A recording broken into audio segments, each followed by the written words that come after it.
Okay, so this is the model that we would have saw if it was get past the firewall issues, but we'll figure that out. So right now you just log in, capital G0 systems exclamation point. And you can see there's a number of files here. So the .py files are sort of the Python files that you would deliver to the customers. The demo is just a function of this interface working with it. So Jupyter is kind of like RStudio. So click on this, you can kind of see the demo.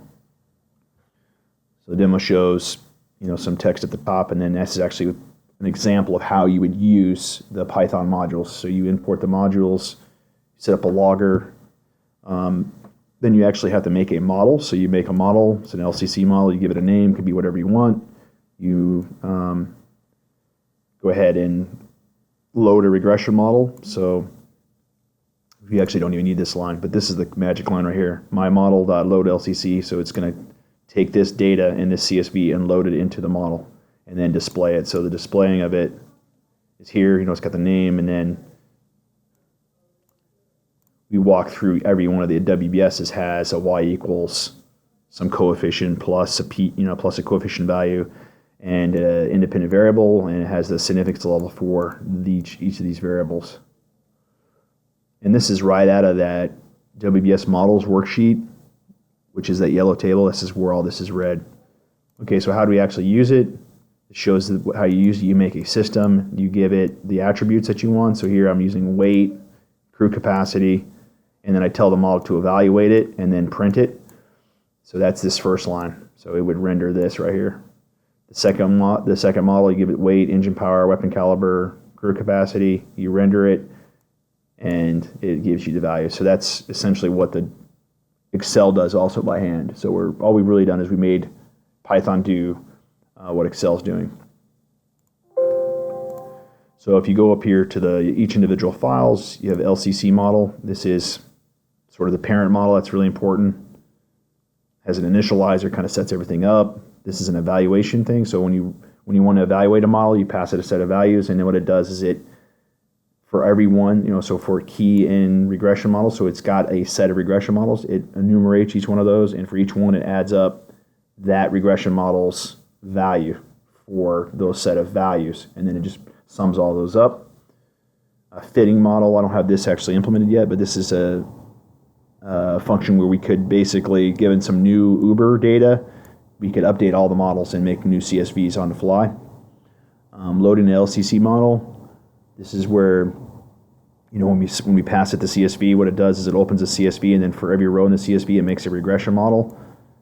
And there's not a lot of code in here because a lot of it's going to be done in the regression model. So let's go look at that really quick. That's an important Python object.